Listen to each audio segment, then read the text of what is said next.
ಏನಕ್ಕೆ ಬಂದಿ ಅಂದರೆ ನನ್ನ ರಿಲೇಟಿವ್ಸ್ಗೊಬ್ಬರಿಗೆ ನಾವಿಲ್ಲಿ ಆಪ್ರೇಷನ್ ಮಾಡಿಸಿದ್ವಿ. ಅದು ತುಂಬ ಸಕ್ಸಸ್ ಆಯಿತು. ಅವ್ರನ್ನ ನೋಡಿ ನಮಗೂ ಇನ್ಸ್ಪೈರ್ ಆಯಿತು. ಏಜಾದರೂ ನಾವು ಸಕ್ಸಸ್ ಆಗೋ ಚಾನ್ಸ್ ಇದೆ, ಎಲ್ಲ ಚೆನ್ನಾಗಿದೆ ಅಂತ ಡಾಕ್ಟ್ರ್ ಸಜೆಷನ್ ತೊಗೊಂಡ್ಮೇಲೆ ನಾವು ಇದನ್ನು ಟ್ರೈ ಮಾಡಿ. ಇವ್ರು ನಮ್ಮ ತಾಯಿ, ಇವ್ರ ಹೆಸರು ಜಯಮ್ಮ.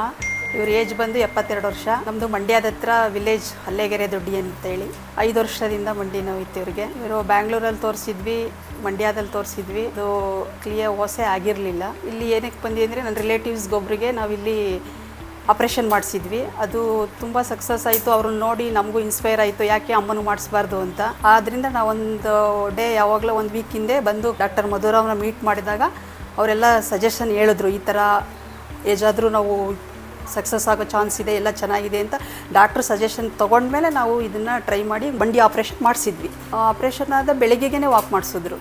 ಇವಾಗ ಪರವಾಗಿಲ್ಲ, ನಮಗೆ ಓಕೆ ಅನ್ನಿಸ್ತಾ ಇದೆ. ಸ್ಟೆಪ್ ಹತ್ತಿದ್ರು ಇಳಿದ್ರು, ಕೆಳಗಡೆ ಇಳಿಸಿದ್ರು. ಹಾಸ್ಪಿಟಲ್ಲಿ ಎಲ್ಲ ವ್ಯವಸ್ಥೆ ಚೆನ್ನಾಗಿದೆ, ತೊಂದರೆ ಇಲ್ಲ. ಎಲ್ಲ ಇಲ್ಲಿ ಪ್ರತಿಯೊಂದು ಸ್ಟಾಫ್ ಎಲ್ಲ ಚೆನ್ನಾಗಿ ಹೆಲ್ಪ್ ಮಾಡ್ತಾರೆ.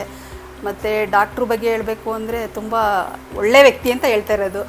ಗುಡ್, ತುಂಬ ಸ್ಮೂತಾಗಿ. ನಮ್ಮಮ್ಮ ಹೇಳ್ತಾಯಿದ್ರು ಡ್ರೆಸ್ಸಿಂಗ್ ಮಾಡುವಾಗ ಎಷ್ಟು ನನಗೆ ನೊಂದು ಬಿಡ್ತದ ಅನ್ನೋ ರೀತಿಲಿ ಡ್ರೆಸ್ಸಿಂಗ್ ಮಾಡಿಕೊಟ್ರು ನನಗೆ ಅಂತ ನಮ್ಮಮ್ಮ ನನ್ನ ಜೊತೆ ಎಕ್ಸ್ಪ್ಲೈನ್ ಹೇಳ್ತಾಯಿದ್ರು ನನಗೆ.